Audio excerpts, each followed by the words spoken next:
자, 오늘 여러분들과 함께 기도의 크기를 키우자라는 말씀을 증거합니다. 오늘 본문 느헤미야 1장 1절로 11절에 있는 내용, 이 내용은 바로 이 유대 나라가 기원전 BC 587년 또는 586년경이라고 하는데 바벨론에 의해서 유다 나라가 멸망을 합니다.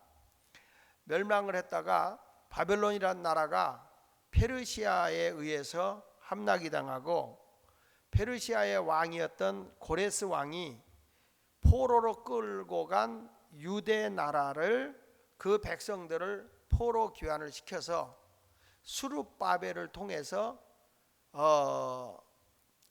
1차로 5만 명의 이스라엘 사람들을 고향으로 돌려보냅니다. 수룹바벨이 5만 명을 데리고 들어가서 저들이 제일 먼저 한 게 뭐냐면 학개 선지자와 중심으로 함께 성전을 재건합니다. 하나님께서 하고자 하는 것이 뭐냐? 성전을 져라. 그래서 성전을 재건을 해요.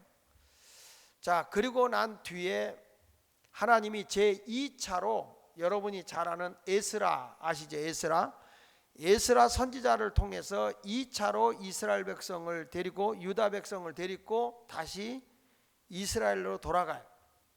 이스라엘로 돌아가서 보니까 이 유다 나라의 예루살렘의 성전은 재건해 놨는데, 성전은 잘 져놨는데 하나님을 향해서 예배드리고 하나님께 영광을 돌리고 하나님을 기뻐하는 게 아니라, 이들이 바벨론의 포로 생활 70년 동안 하는 동안에 성전은 지었지만은 그 성전에서 하나님을 찬양하고 하나님께 기도하고 하나님의 말씀과 하나님의 율법을 지키는 것이 아니라, 그렇게 하나님의 성전을 지어놓고도 우상 숭배를 하고 있는 것이 바로 유대 백성인 이스라엘 백성이었어요.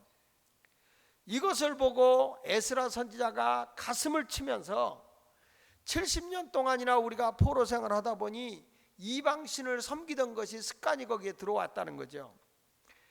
그래 이 에스라 선지자가 뭘 했냐면 하나님의 율법을 크게 낭독을 합니다. 하나님의 계명을 저들에게 선포하면서 우리가 이 말씀을 들어야 된다고 강력하게 이스라엘 백성들에게 하나님의 말씀을 낭독을 하고, 하나님의 말씀을 저들에게 가르쳐서 철저하게 자기 민족을 하나님께로 돌아오게 하고, 우상 숭배했던 자리에서 회개하고 돌아오도록 해서 하나님의 부흥과 하나님의 복을 받도록 하는 그런 역할을 하려고 무던히 애를 쓴 사람이 에스라입니다. 자, 그러나 에스라가 그렇게 영적으로 이스라엘 백성을 말씀을 가르치고 하나님의 말씀을 낭독하고, 그러면 이스라엘 백성이 일어서서 아멘 아멘 하면서 하나님 말씀을 받아들이는데, 이스라엘 백성들이 하나님 중심으로 살아보자, 그리고 살아보려고 하면 성벽을 쌓지 않았기 때문에 이스라엘 나라가 부강해지는 것을 원치 않고 있었던 주변 국가들이 쉽게 저들이 예배 드릴 때 공격하고, 농사 져놓으면 농사진 걸 뺏어가고 저들을 계속 괴롭히고 있는 거예요. 항상 노상 적들이 마을로 들어와 가지고 농사진 거 훔쳐가고, 예배 드릴 때 예배도 회방하게 되고, 그러고 에스라 선지자와 함께 이스라엘 백성이 얼마가 지나갔냐면 12년이 지나가요. 얼마나 힘들겠어요, 여러분. 여러분, 우리도요, 성전 지어놓고 우리가 예배에 열심히 있고 하나님 말씀 듣는데 열정이 있어야 되고요, 기도에 열정이 있어야 되고요, 그게 있어야 돼요. 그거 없이 성전 지어놨다? 안 됩니다. 하나님 앞에 와서 중직자들이 장로님들로부터 시작해서 권사님, 집사님, 우리 주일학교 어린이들까지도 와서 두 손 들고 하나님의 말씀을 들을 때 아멘 아멘 하고, 그리고 하나님 앞에 부르짖어 기도와서 성령의 역사가 강력히 나타나고 하나님을 찬양하며 하나님을 높이는 일들이 강력하게 나타나는 것이 되어야지, 그냥 앉아서 우리 이거 했어 그런 거 해봐야 하나님이 건물이 그렇게 소중하다고 건물을 보겠습니까? 우리 중심을 받으시는 하나님이신데. 근데 이스라엘 백성들의 에스라 선지자가 그렇게 열심을 가지고 저들에게 복음을 증거했음에도 불구하고 적이 너무너무 힘들게 하는 거예요. 너무 힘들게 하고 고통스럽게 하는 거예요. 그랬을 때에 이스라엘 백성이 말할 수 없는 고통과 고난을 받고 있어요. 근데 이때에 페르시아의 그 왕의 술 맡은 관원장이 있어요. 누구냐면 그게 느헤미야. 오늘 봉독한 느헤미야. 이 시대의 왕이 누구냐면 아닥사스다 왕이에요. 한번 따라합시다. 아닥사스다. 닭살이를 했다고? 아닥사스다 왕인데, 아닥사스다 왕은 누구냐면, 여러분 에스더 아시죠? 에스더 아시죠? 그 에스더의 남편의 왕이 누구죠? 아하수에르 왕이에요. 아하수에르 왕. 아하, 수제가 났구나. 아하수에르 왕인데, 그 아하수에르 왕의 아들이 아닥사스다 왕이에요. 근데 그 아닥사스다가 왕이었을 때 그 아닥사스다의 왕의 밑에서 이 음식에 독이 들어갔나 안 들어갔나 이것을 확인해 주고, 그리고 왕이 어디에 연회를 간다든지 어느 면접하는 데 가면 항상 이 사람은 따라붙는, 지금으로 말하면 비서실장 또는 국정원장급 정도 되는 막강한 실력을 갖추고 있는 사람이 바로 술관원장이에요. 술 맡은 관원장이에요. 그런데 이때에 그는 공석성상에서 항상 그 왕과 함께 있어야 되고, 사적인 자리에서도 항상 함께 해야 되는 게 느헤미야입니다. 그러다 보니까 그는 외모적으로도 출중하고 해박한 지식도 가지고 있고, 그의 행동은 세련된 매너를 가지고 있고, 순발력과 무예도 탁월하게 갖추고 있는 사람이 느헤미야예요. 지금으로 말하면 막강한 권력을 가지고 인생 성공한 사람이라고 얘기할 수 있습니다.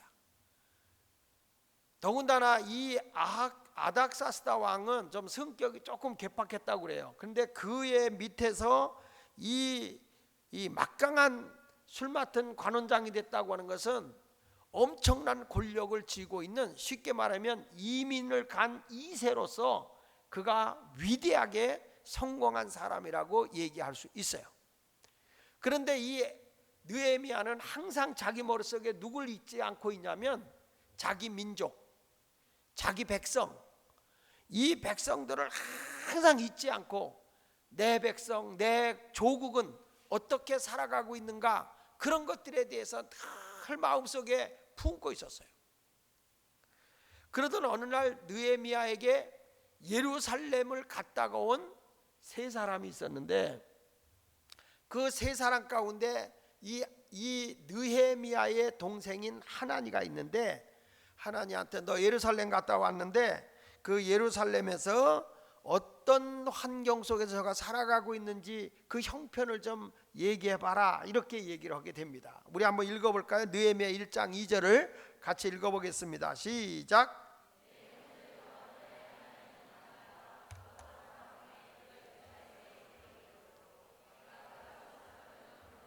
남아있는 유다와 예루살렘 사람들의 형편을 물은즉 그랬어요.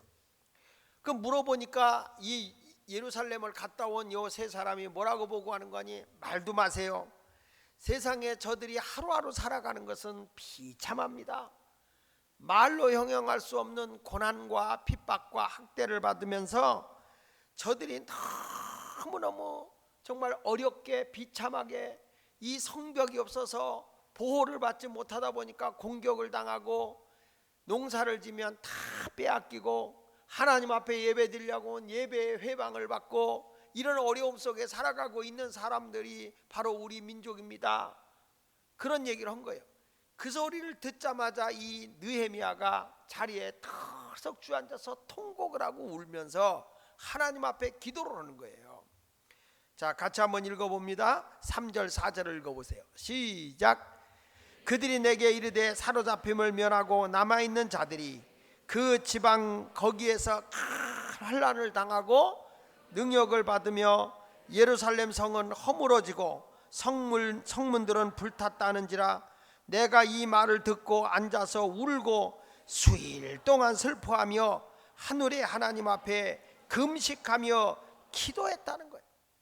이 느헤미야가 하나님 앞에 금식하며 기도를 하는데 털썩 주저앉아서 몇 분을 운 게 아니에요.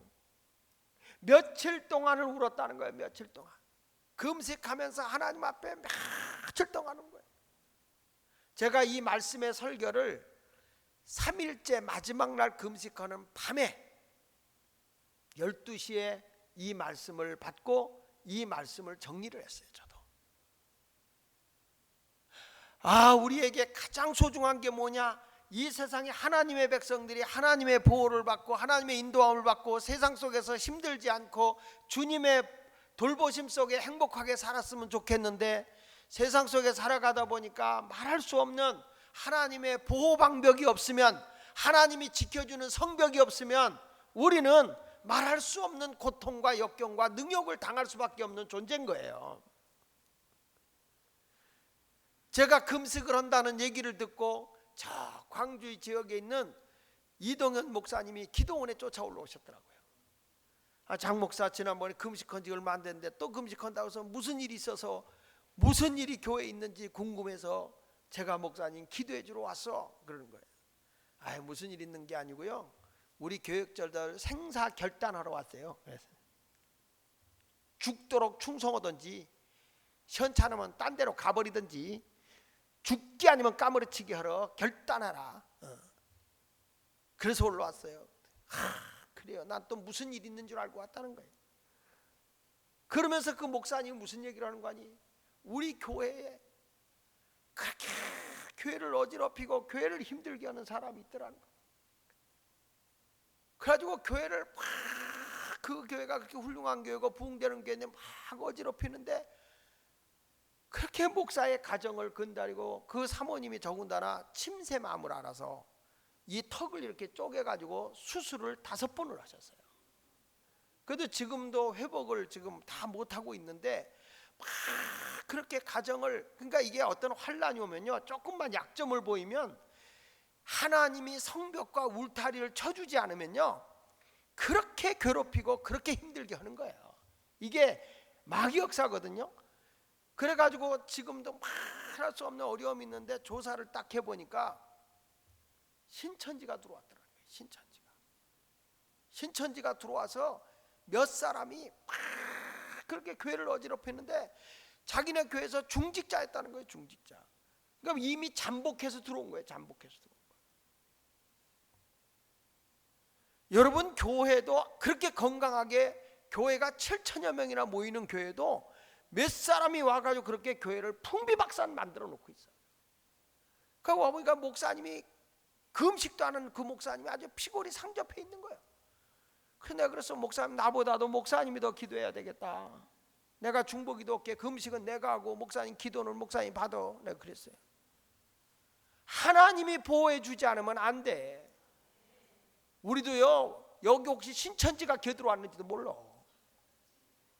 교회가 부흥되고 교회가 진다 하는 데를 아주 귀신같이 쳐들어온다고요.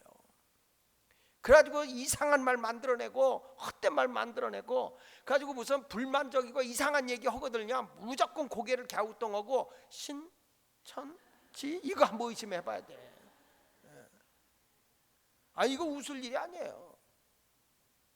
그래서 우리는 하나님의 방어벽을 딱 쳐야 되는 거예요.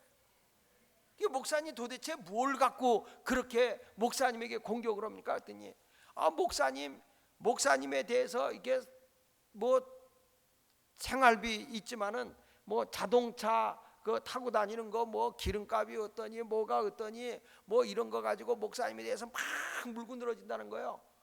그래서 참 기가 막혀서 나중에 그래서 다 공개를 했대. 그랬더니 그것도 다 영수증 내놓으라고 그러고 막 그러더래요. 나중에 조사해 보니까 그게 다 또 그게 동조하는 인간들 있잖아요. 그래서 나는 그걸 알아서 교회에서 기름값도 난 안 받았어. 나는 교회 사택 관리비도 안 받았어. 그래서 교회에서 주는 거 가지고 다 해.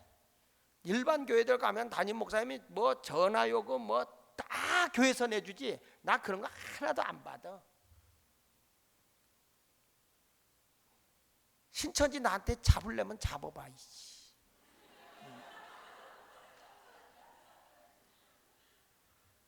그러니까 이게요, 우리가 이 방어벽이 없으면요, 방어벽이 없으면 엉뚱한 짓들을 한다고요. 말 만들어내려고 그런다고요. 그런 거에 대해서 넘어지면 안 되는 거예요. 넘어지면. 그런가? 이거. 그러니까 알지 않고 확인되지 않은 말에 동조할 필요가 없는 거예요. 하나님 앞에 확실하게 모든 걸 돼.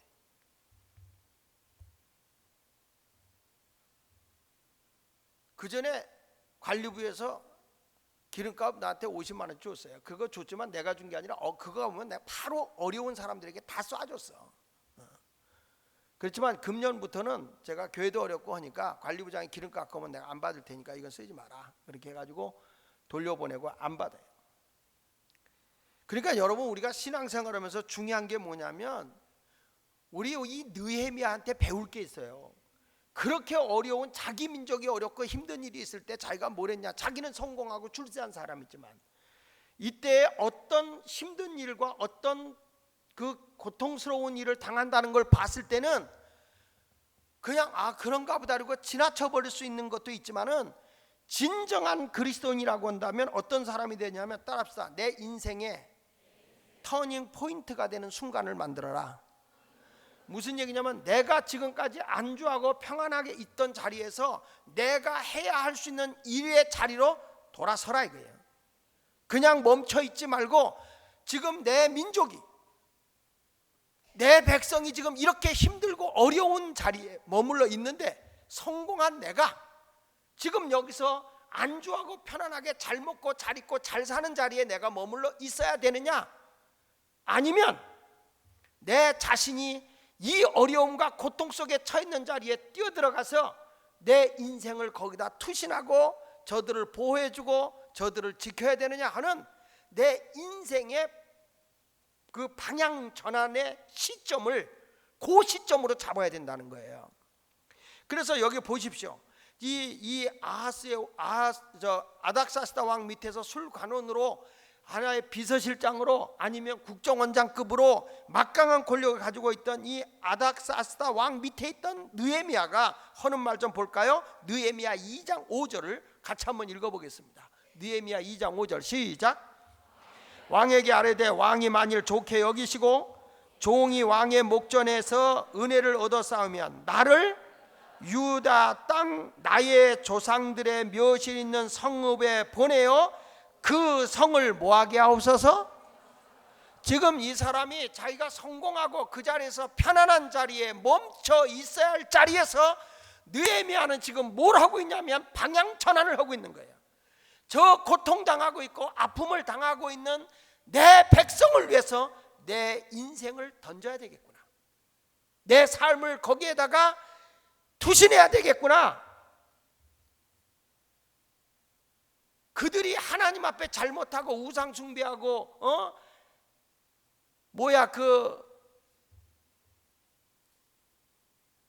스룹바벨을 중심으로 가서 성전을 재건하고 갔는데, 에스라 선지자가 갔을 때 보니까 우상 숭배하고 하나님 말씀대로 살지 않더니 아이고 내가 그럴 줄 알았다, 아주 쌤통이다, 이렇게 말하지 않아. 오히려 비판하지 않아. 내가 이제 이 자리에 있는 것은 도와야 할 때가 됐구나. 그래서 막강한 자기의 권력을 가지고 왕에게 다가가서, 왕이여 내가 은혜를 입은 자였거든, 내가 다시 예루살렘으로 돌아가서 내 백성을 위해서 성벽을 세워놓고 올 수 있도록 해주시기를 바랍니다 라고 얘기한 거예요. 절망적인 소식, 아픔의 소식을 들었을 때에 인생의 전환점으로 삼은 느헤미야와 같이, 나는 우리 예수마을교회에 어느 마을이, 어느 목장이, 또 우리 교회 어느 부분이 약하다고 할 때 약하다라고 탄식만 하지 말고 손가락질하지 말고, 여러분이 자리를 그 자리에서 팍 차고 일어나서 내가 그 자리에 있어야 되겠구나, 내가 거기에 가서 해야 되겠구나, 주일학교가 약하냐 내가 가야 되겠구나, 성가대가 약하냐 어느 부분이 부족하냐 내가 들어가야 되겠구나 말하고 있는 것이 아니라 나의 인생의 터닝 포인트를 그쪽으로 잡아야 된다. 이것이 바로 하나님을 향한 기도의 크기를 크게 하는 자다. 믿으시면 아멘 하시기 바랍니다. 여러분, 베드로와 요한, 야고보가 고기 잡는 어부였습니다. 그곳에 예수님을 만나고 예수님의 말씀을 듣고 나서 어떤 고기 잡는 사건이 있고 난 뒤에 그의 인생의 포인트가 터닝하는 거예요. 자기 인생의 전환점이 어부에서 사람 낚는 어부로 예수님의 제자로 내가 그 길을 걸어가겠노라 라고는 그 자기 인생을 돌이켜야 하는 시점이 있는 거예요. 항상 그 자리에 안주하고 있는 것이 아니에요. 내가 해야 할 자리가 어디냐? 이제는 우리 예수마을교회가 새롭게 성전을 재건하고 커졌으면 이제는 우리가 다시 한번 도약의 시점이 어디냐? 어느 방향으로 가서 내가 투신하고 헌신하고 하나님 앞에 내 생명을 던져야 되겠느냐? 이것이 가슴에서 끌어올라야 된다는 거예요. 끌어올라요. 나는 여러분들이 인생의 전환점이 되기를 예수 이름으로 축원합니다. 오늘도 하나님은 우리를 부르시는 거예요. 모세가 80세에 그가 하나님의 부르심을 받습니다. 내가 애굽으로 가라. 너는 이제 목동의 생활 멈추고 저 애굽으로 가서 내 백성을 이끌고 내가 약속한 가나안 땅으로 이끌고 나오라 그랬습니다. 모세는 이스라엘 백성을 이끌고 나올 만한 그런 믿음의 열정이 없었어요. 근데 하나님은 그에게 계속 표적을 보여주고 내가 너와 함께 할 테니 가라고 강권하여 그의 인생의 방향 전환점이 목동에서 이스라엘의 지도자의 길을 걸어가게 됩니다. 생명을 내놓고 말입니다. 자기가 애굽에서 나올 때 좋게 나온 것이 아님에도 자기 생명의 위협을 당하는 시점에도 불구하고 하나님 아버지의 강권함에 못 이겨서 인생의 전환점을 내 백성을 위해서 하나님의 약속의 땅을 위해서 던지리라. 그것이 바로 우리들의 믿음이 되어야 할 줄로 믿습니다. 엘리사도 열심히 소 24마리를 가지고 농사를 짓는 사람입니다. 12겨리로 농사를 짓다고 그랬으니까 한 겨리가 한 쌍이니까 두 마리니까 12겨리로 농사를 짓고 있을 때에 엘리야가 겉옷을 벗어서 땀 흘리고 있는 그에게 던져줬더니 그 옷을 싹 취해서 땀을 닦자마자 그의 인생이 바뀌는 거예요. 선생님, 엘리야 선생님, 당신의 옷을 취하여서 내가 땀을 닦고 났는데 당신을 따라가고 싶습니다. 그때 엘리야가 따라오라. 엘리사가 엘리야를 따라갑니다. 모든 걸 내려놓고 인생의 방향을 돌립니다. 그가 길갈에 왔을 때 열왕기하 2장에 보면 길갈에 왔을 때 너는 길갈에 머물러라. 나는 여리고로 가겠다. 그랬더니 뭐라고 그럽니까? 아이고 여호와의 사신과 당신의 삶을 가리켜 맹세하는데 내가 결단코 당신을 떠나지 않겠다는 거예요. 그러니까 이게 무슨 얘기냐면 자기가 길갈이라는 기름진 땅에 머물라고 할 때 좋은 땅에 머물라고 할 때 아니라는 거예요. 나는 이 세상의 것을 위해 온 게 아니라는 거예요. 또 여리고에 왔을 때도 너 여리고에 머물러라. 아닙니다. 나는 이 고난의 자리에 머물려고 온 게 아니라는 거예요. 베델에 머물러라. 나는 베델에 머물려고 온 게 아니라는 거예요. 하나님의 집에 머물려고 온 게 아니라는 거예요. 나는 당신을 쫓아가서 해야 할 일이 있다는 거예요. 요단에 머물러라. 아닙니다. 내가 죽음의 강을 넘어서라도 당신을 쫓아가겠습니다. 그가 요단강을 건너간 후에 엘리야가 묻습니다. 도대체 내가 무엇을 원하느냐, 무엇을 위해서 나를 쫓아왔느냐라고 물었을 때 그가 이렇게 말합니다. 당신의 영감이 갑절이나 내게 있게 하소서. 왜냐? 당신의 능력이 그렇게 많았음에도 불구하고 내 백성을 우상에서 건지지 못했습니다. 내 백성을 환난에서 건지지 못했습니다. 내가 내 백성을 건져내고 내 백성을 하나님 나라의 백성으로 삼기 위해서는 당신의 능력이 갑절이나 내게 있어야 되겠습니다. 엘리사의 터닝 포인트는 무엇을 위해서냐? 내 백성을 위해서였다는 거예요. 자기 인생을 위해서가 아니에요. 자기 자신을 위해서가 아니라 오직 하나님이 원하시는 그 길을 향해서 인생의 전환점을 돌린 것입니다. 우리 딸이 날들어 이러더라고요. 아빠, 금식기도 갔다 왔는데 보니까 아빠가 몸에 살이 쫙 빠진 그 모습을 보니까 개척할 당시 교회 모습이래. 네가 뭘 아냐? 그래도 알아. 그래. 다른 것이 몇 가지가 있어. 뭐냐? 그랬더니 첫째, 주름이 많아졌어. 둘째, 머리가 쉬었어. 저는 여러분들에게 말씀합니다. 이제는 교회가 안주하고 모든 게 할 때가 아니라 하나님이 우리를 향해서 어디로 이끌고 있느냐, 하나님이 무엇을 원하고 있는가를 10년 앞을 내다보고 20년 앞을 내다보고 우리의 방향 전환을 어디로 틀어야 될 것인가를 분명히 알아야 된다는 거예요. 안주하고 편안하게 멈춰있는 자리가 아니라는 겁니다. 이 예수마을교회는 이 엘리사와 같이 또 하나님의 부르심을 받은 모세와 같이 자기 자리를 박차고 올라가서 하나님이 원하시는 그 자리로 내 인생의 방향을 전환할 수 있는 결단 있는 그런 성도가 이 심야기도에 많이 나오기를 예수 이름으로 축원을 드립니다. 할렐루야. 그러니까 인생의 터닝 포인트 시점이 있었는데 바로 이 느헤미야는 그 시점이 바로 지금이다라는 것을 결단했다. 두 번째 가서는 엘리사는요, 자기 민족에게 어떤 고통을 당한다는 걸 알고 난 다음에 느헤미야는 부담의 길을 선택했다. 따라서 부담스러운 길을, 크게 하세요. 부담스러운 길을 선택했다. 자기가 지금 거기에 가서 뭘 짓겠다는 겁니까? 성벽을 재건하겠다. 여러분, 한 사람이 말이야 성공은 했지만 성벽을 재건한다? 성벽이라는 게 뭐 예수마을 이것만은 건물 짓는 거 아닙니다. 남한산성 아시죠? 한성 아시죠? 서울성 있잖아요. 서울에 지금 거기 있잖아요. 이런 성을 짓는, 예루살렘이라는 거는, 예루살렘 성이라고 하는 것은 성지순례 가보면 알지만 어마어마한 타운입니다. 그 안에가 엄청난 도시예요. 그거를 바깥으로 적으로부터 보호하기 위해서 성벽을 싼 거죠. 이렇게 성을 크게 싼 거죠. 뺑 둘러 그냥 산 거예요. 어마어마하게. 그걸 지금 자기가 감당하러 가겠다는 겁니다. 얼마나 큰 부담스러운 일입니까? 자기 힘으로 그걸 어떻게 감당합니까? 그런데 이 아닥사스다 왕 앞에 그가 하는 말이 있어요. 부담감을 가지고 이렇게 말합니다. 자, 느헤미야 2장 7절 8절에 보니까 시작.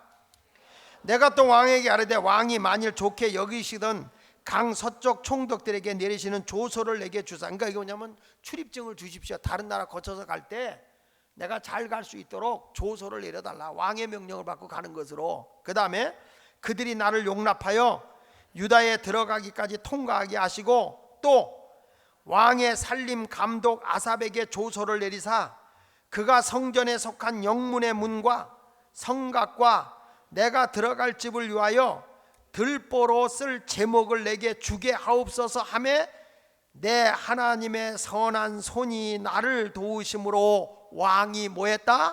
허락했다. 할렐루야. 여러분, 이겁니다.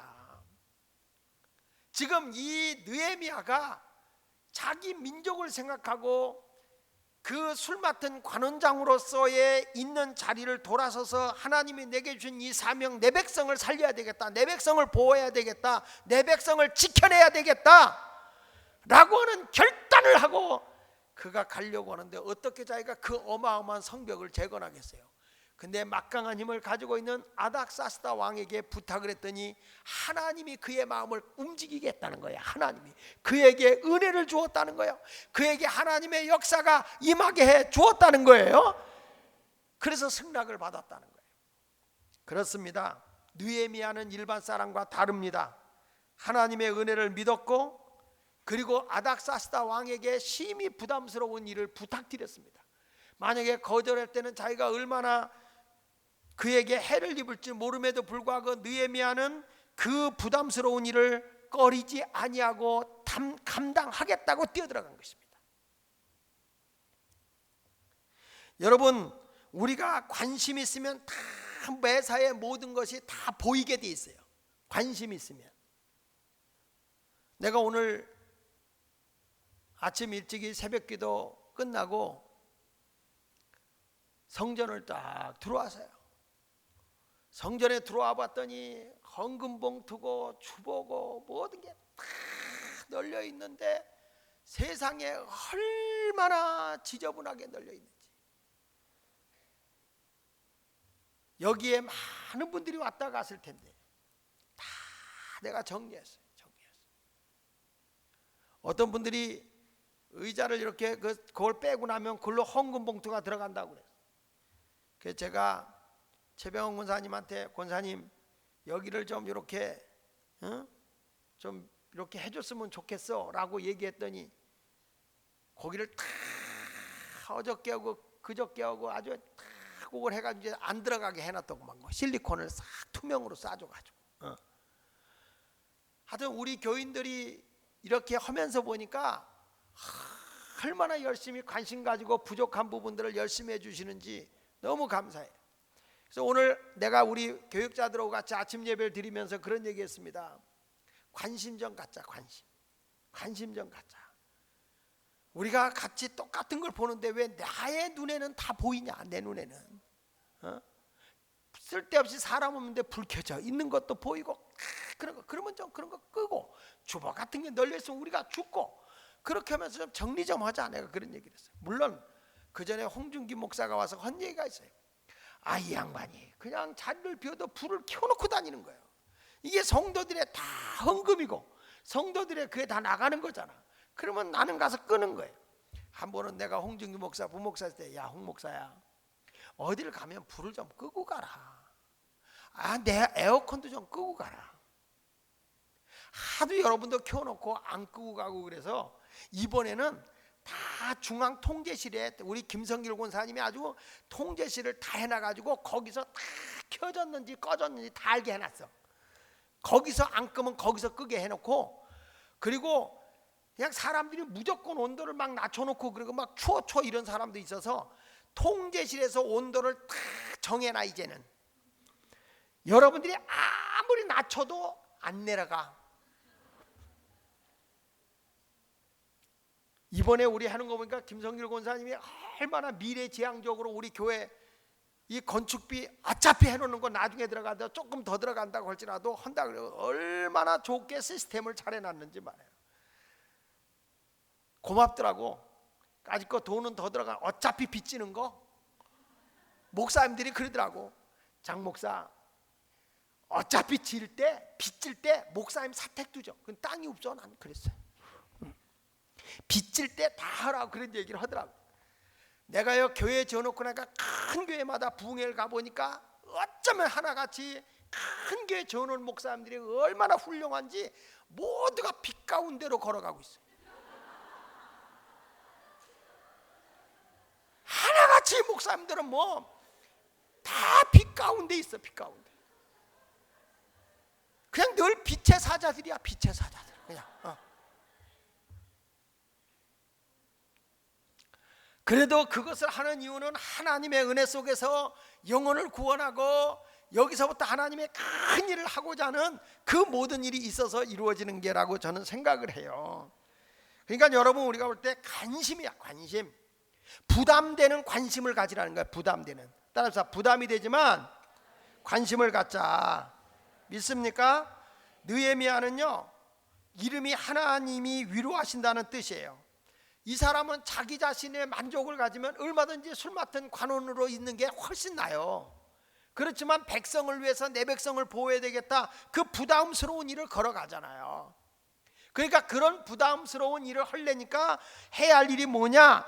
따라합시다. 일사각오로 하나님께 기도하자. 따라합시다. 느헤미야는 문제로 보지 않고 하나님께 기도로 해결한다. 아멘. 여러분, 큰 일을 당하잖아요. 이게 돈으로도 안 돼, 사람으로도 안 돼. 해결할 수 있는 분이 누구냐? 하나님밖에 없어. 그러면 그때는 죽으면 죽으리라 일사각오 갖고 오는 거야. 일사각오 갖고. 방법이 그거밖에 없더라고요. 저도 목회하면서 얼마나 고비가 많았겠어. 나가라는 소리도 많고. 그러면요, 제가 삼각산 기도원에 올라가 통행금지 있을 때 올라가요. 너무 힘들고 어려울 때는 삼각산 그 통일봉 바로 밑에 거기 가면요, 이 돌이 있는데 그 돌 밑에가 낭떠러지요. 그 낭떠러지에서 떨어지면 죽습니다. 그러니까 거기서 긴장하고 기도해야 돼. 나는 생사를 걸고 거기서 기도하는 거예요. 하나님, 응답을 해주시려면 응답을 해주시고, 응답을 안 하면 내 졸다 떨어져서 죽게 하세요.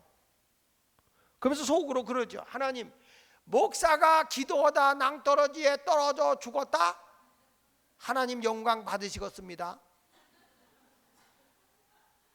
그곳에 가서 하나님 앞에 그렇게 기도했어요. 근데 그게 나만 그런 게 아니라 임마누엘 교회 김국도 목사님도 그렇게 기도했대요. 그분 간증을 들어보니까. 근데 그분은 기도하다가 떨어졌는데 얼마나 놀라운 일이냐면 소나무에 걸렸어, 이분은. 그래서 살았대, 자기는. 우리나라에 이강산 목사님 있잖아요. 이강산 저강산 모두 살펴봐도 이강산이 최고다라고 설교하고 다닌 부흥 강사가 있었어요. 이강산 목사님이라고. 아주 훌륭한 목사님이에요. 이 이강산 목사님이 인왕산 산 위에 올라가서 추운 겨울에요, 그분의 간증인데 추운 겨울에 산꼭대기에 올라가서 막 기도하는데 눈보라가 몰아쳤대요.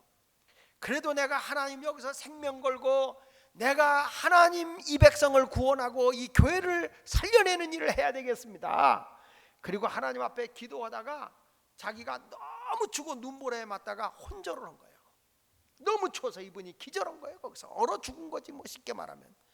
한참 있다가 깨보니까요, 호랑이가 자기를 품고 있더래요. 호랑이가. 그래서 자기가 살았다는 거예요. 그분이 간증하고 다니는 것마다 그렇습니다. 내가 이래봐도 호랑이를 하나님이 보내서, 호랑이를 통해서 내가 산 사람이요. 얼마나 욕을 잘하는지 아세요? 이강산 저강산 돌아다니는데 이강산만큼 욕 잘하는 목사가 없어요. 그분에게 깨지고 그분에게 변화된 목사들이 엄청나게 많습니다. 불덩어리였어요, 불덩어리. 사랑하는 여러분, 우리가 문제를 가지고 있을 때는 문제로 보지 말고 답이 있어요. 어떤 문제든지 답 없는 문제는 없습니다. 따라해 봅시다. 문제는 답이 있다. 아멘. 아유, 하나님, 뭐 이게 문제, 목사님 뭐해? 목사님, 이게 문제입니다. 답이 있다니까. 답 없는 문제가 어디 있어? 답 없는 문제가 다 문제가 있지. 근데 그 문제를 누가 해결하느냐? 하나님이 해결하는 거예요. 할렐루야. 그래서 느헤미야 1장 4절에 느헤미야가 이렇게 하는 거예요. 시작. 내가 이 말을 듣고 앉아서 울고 수일 동안 슬퍼하며 하늘의 하나님 앞에 금식하며 기도했다. 따라합시다. 하늘의 하나님 앞에 금식하며 기도하여. 금식하며 기도했다. 금식하며. 하나님 앞에 울면서 하늘의 하나님 앞에, 하늘의 하나님 앞에, 우상이 아니야, 하늘의 하나님 앞에 내 문제를 해결해 달라고 간절한 마음으로 기도한 거예요. 여러분, 느헤미야가 얼마나 실력가예요. 왕을 보조하고 왕과 모든 문제를 대화할 수 있고 상담할 수 있고 왕의 문제를 해결할 수 있는 이러한 실력가로 이 비서실장의 역할을 감당하고 있는, 이 술관원의 역할을 하고 있는 이 느헤미야 말이에요. 뭐가 부족하겠어요, 이 사람이. 그런데 그거 가지고 해결이 안 되더라는 거죠. 팔레스타인의 그 비서실장 같은 위치에 있는 것 가지고 내 나라의 성벽을 재건할 수는 없더라는 거죠. 그래서 하나님 앞에 울며 내 백성을 구원해 달라고 기도한 것입니다. 13장에 이 느헤미야가 1장부터 13장까지 나와 있는데 기도라는 단어가 12번이나 나와요. 인간적으로 탁월한 실력과 인맥을 갖추고 있는 느헤미야도 자기가 100% 해결할 수 있는 게 없어요. 오직 100% 해결해 줄 수 있는 분은 하나님밖에 없는 것입니다. 한 성자는 이렇게 말했습니다. 한번 따라합시다. 10년 일해도, 크게 하세요. 10년 일해도 안 될 일을 10분 기도함으로 간단히 이뤄낼 수 있다. 다시 한번 크게. 10년 일해도 안 되는 일이 10분 기도함으로 간단히 이뤄낼 수 있다. 그러면서 이런 말 했어요. 우리가 일할 때는 우리가 일하지만 기도할 때는 하나님이 일한다. 내가 일할 때는 내가 일하지만 하나님께 기도할 때는 하나님이 일하신다. 얼마나 멋있는 거예요. 얼마나 멋있어. 문제가 있을 때마다 하나님 앞에 부르짖어 기도하기를 주 예수 이름으로 축원합니다. 저는 그래서 아주 이 목요일 기도를 한번 더 만들어서 여기서는 목요일 예배를 좀 멋들어지게 한번 하고 금요일 날은 지하 지금 잘 꾸미고 있어. 또 지하는 바닥으로 싹 해가지고 다용도실로 해서 기도를 마음껏 기도는 역시 바닥에서 해야 되겠다구만. 그래서 굴르고 뒹굴르고 해서 하가 거기 지금 다 잘 꾸미고 있어. 음향 시설도 잘하고 있어. 거기도. 그래가지고 그곳에서 하여튼 금요일 날은 그냥 아예 은사 집회에서 기도원 같은 집회를 좀 해야 되겠다. 두 번을 하고 그냥 보편적인 기도는 여기서 하고 아주 뒤집어 먹든지 머리털을 뽑든지 하나님의 강력한 은사가 일어나는 집회를 우리 예수마을교회 힘은요 금요 기도인데 이 편안한 의자에 앉아서 하니까 이게 좀 은사를 받고 뒹굴르고 뭐 하는 게 없어. 그냥 말 안 들으면 걷어차서 발로다가 이렇게 탁 차서 잡아뜨려 보기도 하고 그래야 되는데 서로 부둥켜 안고 둘씩 짝기도도 하고 말이지. 막 고통스러운 사람 서로 끌어안고 여자 남자가 아니라 여자끼리 남자끼리 끌어안고 막 기도하면서 중보기도도 하고 둥들르기도 불도 받고 말이야. 입신도 해보고 아멘 영천자로 전 그런 걸 좀 해보려고 그래. 두 번 좀 해볼까 그래. 뭐 맨날 집에 가면 텔레비만 보고 있을 건데 뭐 기까짓 거 그냥 기도하고. 그래서 금요일 날은 새벽 4시까지 하고 금요일 날은 새벽 4시까지 하고 그리고 목요일 날은 그냥 9시부터 10시까지 하고 그래서 수요일 날 하고 목요일 날 그냥 합쳐버리려고. 수요일 날도 보니까 몇 명 안 오니까 그래 부흥회 갔다 와서 목요일 날 다 뒤집어 놓으려고 그래. 아니 근데 내 생각이 아직 결정된 건 아니고 내 생각이야. 그런 생각이 들었어 이번에 기도할 때. 그 내가 보니까 기도원까지 올라갈 필요 없더라고. 거기까지 올라갈 필요. 여기가 기도원 되면 될 거 아니야. 말 안 듣는 사람은 저 2층에 기도굴이 있겠다. 거기다 집어넣고 열쇠로 잠궈버리는 거야. 12명 들어갈 수 있게 해놨어. 거기다 집어넣고 거기서 3일 동안 금식하고 나오지 마. 그리고 물만 집어넣어 주는 거야. 물만. 거기가 사자굴이야. 사자굴. 그렇게 해서 하나님의 은혜를 받고 교회가 사는 길은 다른 거 없어요. 기도밖에 없는 거예요. 내 집은 만민이 다시 내 집은 만민이 기도하는 집이야. 내가 이제 목회 뭐 10여 년도 안 남았는데 뭐 하겠어. 다 고삼든지 뒤집든지 뭐 프라이를 해먹든지 하나님 나라 천국 백성으로 들들들들 볶아서 이게 뭐 불덩어리를 만든 은사가 있는 교회를 만들어야지. 세속화가 되어져 가지고 교회가 교회답지 못한 모습으로 가니까 답답한 거예요. 10년을 일해도 안 되는 일을 10분 기도하면 해결되는 거니까. 아멘 좀 크게 해봐요. 할렐루야. 느헤미야는 하나님의 위대하심을 선언합니다. 느헤미야 1장 5절에 이렇게 말하죠. 시작. 이르되 하늘의 하나님 여호와여 크고 두려우신 하나님이여 주를 사랑하고 주의 계명을 지키는 언약을 지키시며 긍휼을 베푸시는 주여. 여기 보니까 하늘의 하나님 여호와의 크고 두려우신 하나님이여 주를 사랑하고 주의 계명을 뭐하는 자에게 지키는 자에게 언약을 하나님의 약속을 지켜주시고 긍휼을 베푸시는 그 하나님께 느헤미야가 기도하고 있는 겁니다. 여러분 우리도 아무리 성공했어도 필요 없어요. 하나님이 내게 어떤 사명이 주어졌을 때 편안한 자리를 좀 내버리고 편안한 자리 내놓고 하나님이 원하는 부담스러운 자리를 찾아가십시오. 부담스러운 길을 걸어가십시오. 그것이 하나님이 원하는 길이고 하나님이 기뻐해야 하는 일인 줄로 믿습니다. 할렐루야. 다시 한번 느헤미야 1장 5절 크게 읽어보세요. 시작. 이르되 하늘의 하나님 여호와여 크고 두려우신 하나님이여 주를 사랑하시고 주의 계명을 지키는 자에게 언약을 지키시며 긍휼을 베푸시는 주여 간구하나이다. 여기 보세요. 하나님의 말씀을 지키는 자에게 어떠냐? 하나님은 약속을, 언약을 지키는 분이라고 말씀하고 있는 것입니다.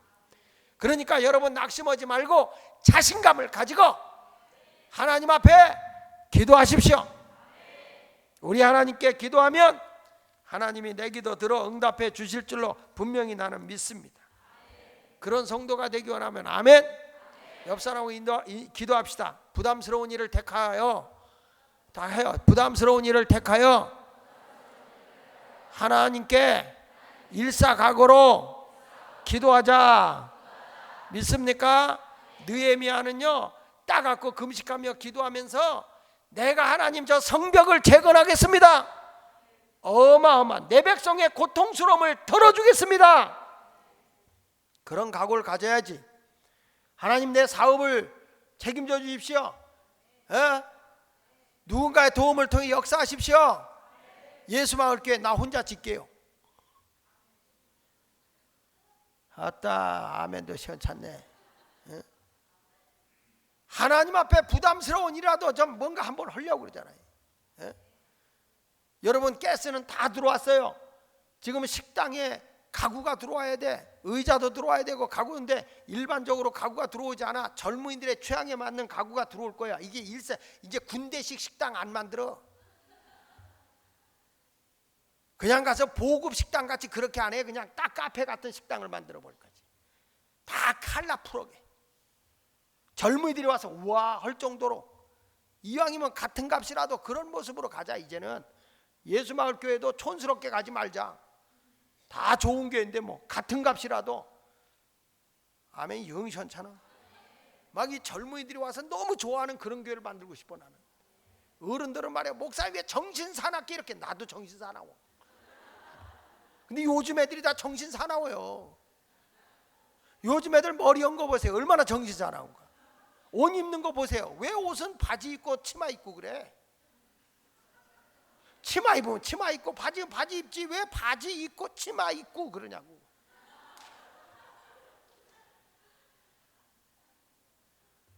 짧은 치마를 입었어. 지난번에도 제가 저기 이게 좀 이렇게 자꾸 사람 보인다고 그래서 저 보이나 안 보이냐 썬팅인데 보이나 안 보이나 그래가지고 내가 치마 입은 여자를 택했어요. 그게 누구냐면 강한솔이요.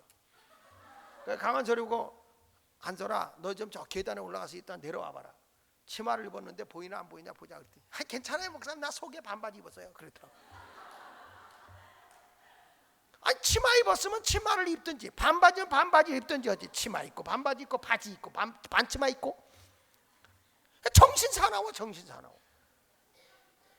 머리도 말이죠. 머리도 왜 깎으면 이렇게 점잖게 깎지. 머리도 가운데만 쑥 남겨놓고 여긴 다 깎고 말이야. 또 물감을 들이면 다 물감을 들이지. 가운데만 물감을 싹 들이고. 지난번에 또 누가 왔는데 보니까 머리를 또 이렇게 세웠어. 이렇게. 아 요즘 애들이 저렇게 정신 사납구나. 내가 청년 설교할 때 그랬어요. 야 너희들 300명 모일 때 내가 물감을 노랗게 들여볼게. 내가 그런 적 있거든. 아직 안 돼서 안 들여왔어. 왜 그러냐. 정신 사나워 요즘 애들이. 이제는 개성시대예요. 개성시대. 개 같은 성질이 아니라 개성 있게 사는 시대예요. 그러니까 여러분 우리 교회를 들어오면 정말 우리 교회는 굉장히 개성 있는 교회 같아. 사람들이 와서 그래. 와가지고 어우 교회가 뭐 어우 그래요. 딱 들어오면 뭐 십자가가 있을 것 같아. 없어. 근데 하늘 보다 십자가 여기 있구나 이러더라고. 여러분 이따가 앞에 와서 봐요. 바리솔로 십자가 다 여기 달려있고 지금 벽에 타공판에 십자가가 7만 개다. 7만 개. 왜? 7만 명 전도 올 거예요. 7만. 이거 아멘 안 하네. 따라합시다. 진정한 하나님의 부흥은 회개로부터 온다. 아멘. 내가 하나님의 일을 이루려고 하면 일사각오의 기도가 있어야 되고 두 번째 뭐냐 회개가 일어나야 돼. 이 느헤미야는요 자기가 이러러 간다 할 때 하나님의 역사함이 있어야 되거든. 하나님의 부흥이 있어야 되거든요. 그래서 회개부터 합니다. 읽어볼까요? 자 6절부터 7절 시작.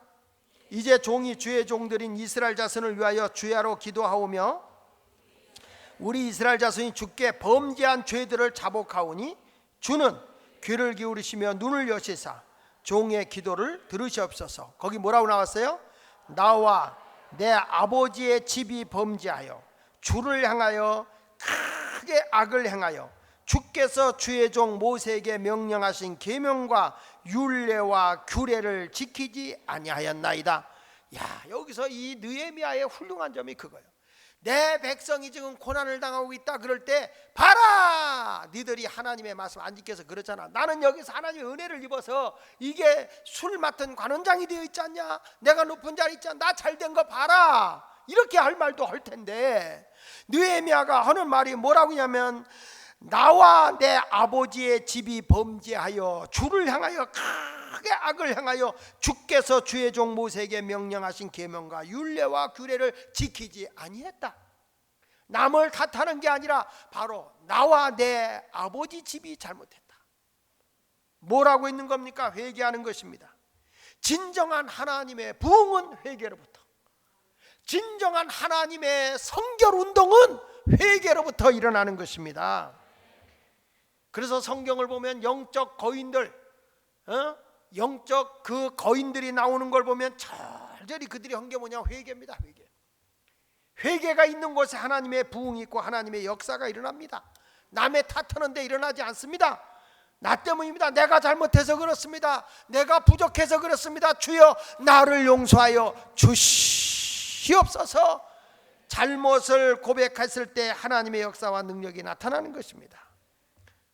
다시 한번 6절 하반절에 보니까 나와 내 아버지의 집이 범죄하였다. 현대 교회의 문제가 뭡니까? 교회마다 왜 싸움이 터집니까? 교회마다 싸우고 있는 것은 다 누구 탓이야? 자기는 재판관이야. 자기는 나는 잘못한 거 없어. 목사님이 잘못한 거야. 목사님이 판단을 잘못한 거야. 목사님 뭐가 잘못한 거야. 교회 리더십을 흐트러 놓고 장로님들이 왜 그러는 거야? 권사님이 왜 그래? 디렉터들이 왜 저 모양이야? 내가 하나님 앞에 자복하고 회개해야 되는 거예요. 내가. 그래야 하나님의 역사함이 일어나는 줄로 믿습니다. 우리 민족이 왜 이래? 대통령이 왜 이래? 우리 민족이 다 썩었어? 소망 없어? 판단하기 전에 나와 내 아버지의 집이 잘못했습니다. 느헤미야와 같은 그런 회개가 있을 때 하나님의 부흥이 일어나는데, 바로 여러분 이 아닥사스다 왕이 그에게 성벽을 재건할 수 있는 그런 재료도 주고 제목도 주고 같이 가서 일할 수 있는 인력도 도와주고 이런 일이 일어나는 거예요. 할렐루야. 마지막입니다. 따라합시다. 겸손히, 크게 겸손히, 구체적으로, 지속적인 기도를 하자. 다시 한번 시작. 겸손히, 구체적으로, 지속적인 기도를 하자. 한번 기도 끝나는 게 아니라 완공될 때까지. 11절을 같이 읽어봅니다. 오늘 결론입니다. 시작.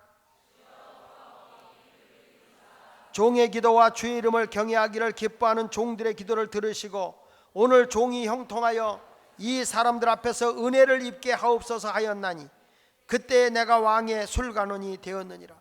지금 무슨 얘기했어요? 자기가 술관원이 된 게 뭘로 된 거냐? 하나님 앞에 기도했더니 은혜로 되었다. 은혜로. 하나님이 지금도 내가 내 백성이 고통당하고 있는 자리에 가서 성벽을 지으려고 한다면 이게 내 힘으로 되는 게 아니다. 하나님의 도움이다. 그래서 그가 뭘 하는 거야? 기도하는 거예요. 기도하는 거예요. 여러분, 내 힘으로 한다? 내 능력으로 한다? 안 돼요. 나밖에 없다? 아니에요. 하나님의 역사함이 이루어집니다. 심옥저 장로님이 그런 말씀을 하더라고요. 저한테 용기를 주면서 이런 말 하더라고요. 교회가 공사를 하다가 추가 공사에 지하 공사도 없는 건데 또 지하 공사 또 들어갔어요. 왜 안 할 수가 없는 환경이 되니까. 이게 증개축이라는 게 이게 말이 증개축이지 다시 신축으로 하는 것보다 더 힘들어. 몇 배가 더 들어요. 몇 배가.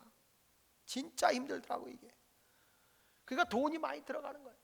근데 다 해놓고 나니까 여러분 지금 들어오면서 보면 다 새로 진 것 같지? 어디 하나 흠 건물로 보여요? 동네는 질문 같지 않으면 대답을 안 해. 다 정말 세배했어요. 다 속에 들어간 그 모든 것, 모든 닥터 시설, 그러니까 공기, 그 환풍 오는 것까지도 다 이게 다 이렇게 해놨거든요. 그러니까 속에 있는 거 미래지향적으로 여러분들이 다 좋게 하는 것까지도 우리 김 권사님이 얼마나 신경을 많이 썼는지, 김성길 권사님이 교회 관리를 오래 해가지고 뭐가 있는 거, 뭐 해야 된다는 걸 다 하셔요, 저분이. 그래가지고 이건 해야 됩니다. 뭐 아유 돈 많이 드니까 안 되네. 할 때 해야 됩니다. 그래서 나하고 싸워서 저분이 계속 이겼어요. 너무 고마워. 지금에 와서 보니까 고맙더라고. 지나고 보니까 참 잘했다 하는 생각이 들더라고. 근데 심장로님이 그런 얘기를 하는 거예요.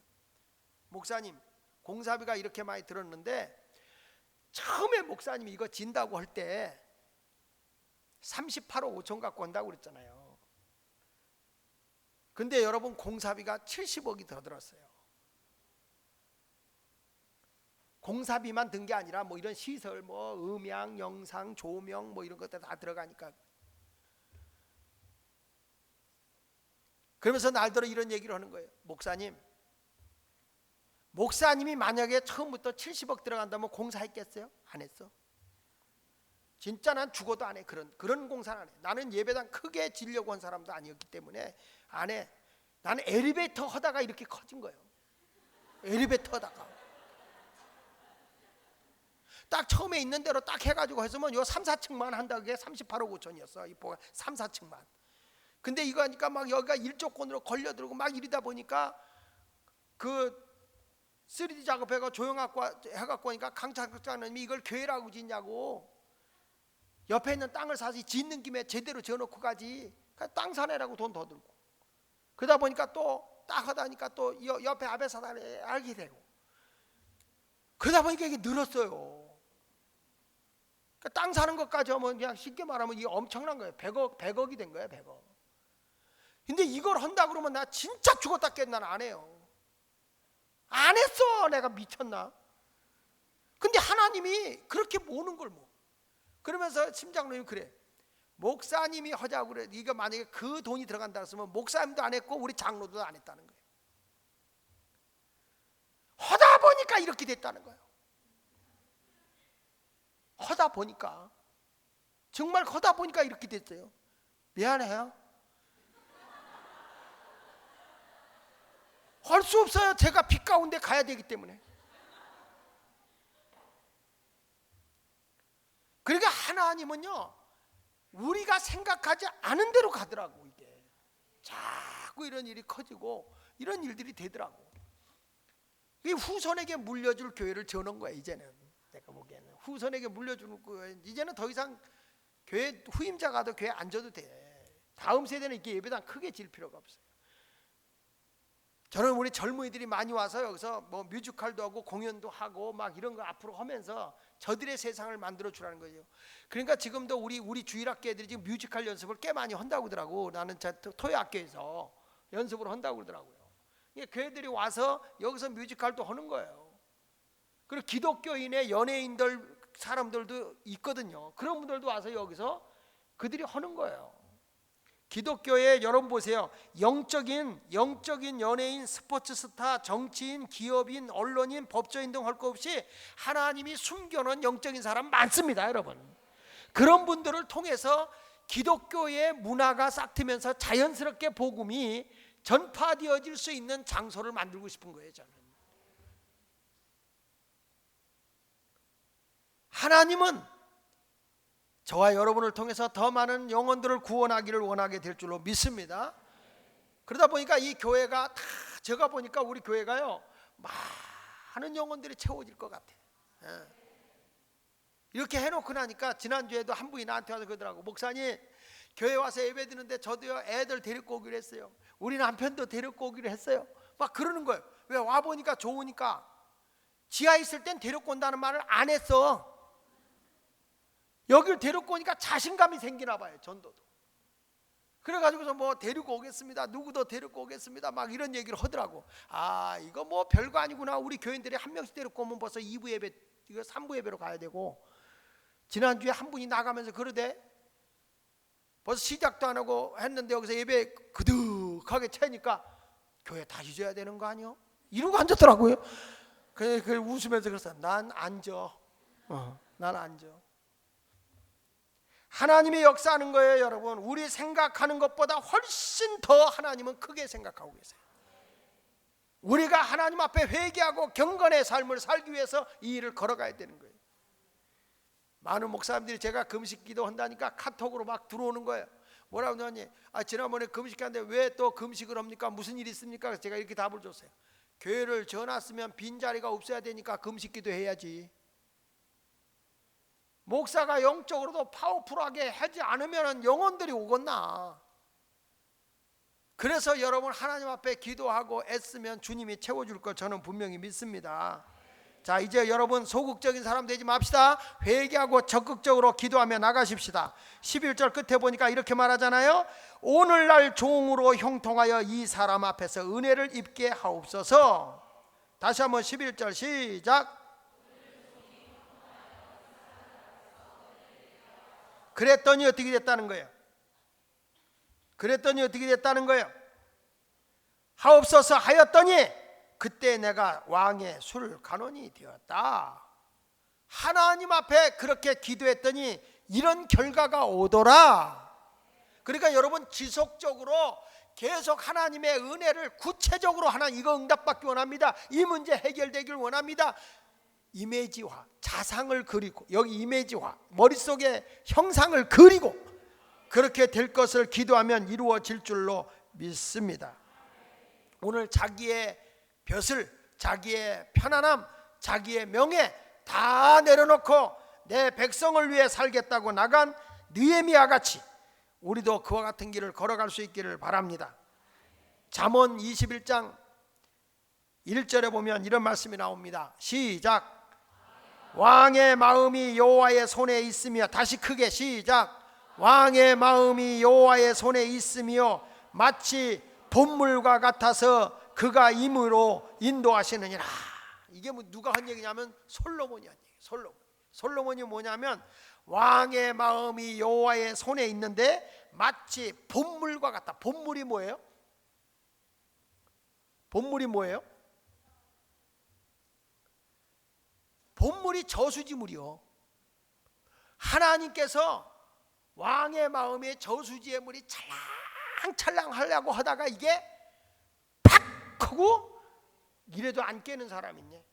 그냥 이렇게 하다가 그냥 그 봇물이 팍 하고 터져가지고 뚝방이 터져서 물난리가 나는 것처럼 하나님께서 은혜를 주면 말이야, 하나님의 은혜가 찰랑찰랑하다가 내 길을 여는데 봇물이 터지듯이 그냥 팍 하고 터져가지고 콸콸콸콸콸콸 홍수가 나는 역사가 일어나는데 난 우리 예수마을교회가 그럴 것 같아요. 막 전도에 봇물이 터지고 말이야, 영원히 구름대같이 젊은이들이 구름대같이 와가지고 말이야, 우와 할 정도로 막 하나님의 역사가 일어날 걸 저는 분명히 믿어요. 자, 그러기 위해서 우리 뭐냐? 기도의 크기를 키우자. 오늘 느헤미야가 기도한 것처럼 역사 중심에 서 있는 사람은 기도의 사람이었다. 기도하는 사람 하나님이 크게 썼어요. 오늘도 이제 여러분의 인생을 새롭게 크게 한번 가다듬기 위해서 오늘도 부르짖어 기도하는 그런 성도가 되시기를 예수 이름으로 축원을 드립니다. 할렐루야. 따라와서 크게 합시다. 주여, 오늘이 내 인생을 부담감 있는 곳으로 돌리겠습니다. 터닝 포인트야. 그 길로 가요. 지금의 자리에서 안주 오려고 하지 마라. 우리 예수마을교회가 옛날 그 자리에 안주 오려고 하지 말자. 안주 오려고 하지 마자. 지금 목사님이 하나님의 어떤 영감을 받아서 어디로 가고 있는지 우리 같이 그 길로 가서 하나님의 영혼을 살려내고 지역을 살려내는데, 아멘, 영시원찮네. 막 사람이 봇물같이 밀려오는데 막 줄 서 있는 거야. 막 이 예배를 드리려고 사람들이 와서 길거리에 텐트 치고 예배 너무 못 들어가니까. 미국에 그런 교회가 있어요. 그래가지고 사람들이 텐트 쳐놓고 거기서 그 예배 들어가려고, 그 예배 시간에 들어가려고 대기하고 있는 교회가 있어요. 그런데 그러다 보니까 거기에 호텔업이 발달하고 거기에 가다 보니까 상권이 살아나고 막 이래가지고 지역을 변화시킨 그게 어느 교회냐? 펜사콜라 교회예요. 펜사콜라. 그러면 그게 제2의 한국의 펜사콜라 교회 같은 교회가 나와야 되지 않겠어요? 그게 어디에 있냐? 신당동에 있대요. 이름이 뭐라고더라? 그렇지. 그게 뭐냐면 찬양의 열기가 있고 하나님의 은사가 있고 성령의 역사가 나타나면 이런 변화가 일어나지 않겠어요? 그래서 내가 우리 젊은이들에게 다 철야 때 와서 들고 뛰면서 찬양하자면 젊은이들이 우리 할머니들이 뛰라면 뛰겠어요? 내 주와 맺은 아유 이럴 텐데. 이제부터 하나님의 역사는 시작입니다. 하나님 나라를 위해 전진합시다. 옆 사람 인사합시다. 지금부터 시작입니다. 지금부터 시작입니다. 할렐루야. 다음 주 철야 기도는 한 사람씩 데리고 올 사람만 아멘. 한 사람 더 데리고 오는 거 이제 교인들 자기 마을 식구 다 데리고 와. 기도해야 돼. 이제 살아야 돼. 아멘 좀 크게 해봐요. 살아야 돼. 다 데리고 와. 기도불 붙여나가야 돼. 애들도 데리고 와서 막 주일학교들도 여기서 불 받아야 돼. 주일학교에서 성령 받아봐 인생 자체가 바뀌는 거예요. 믿으시면 아멘. 할렐루야. 자, 오늘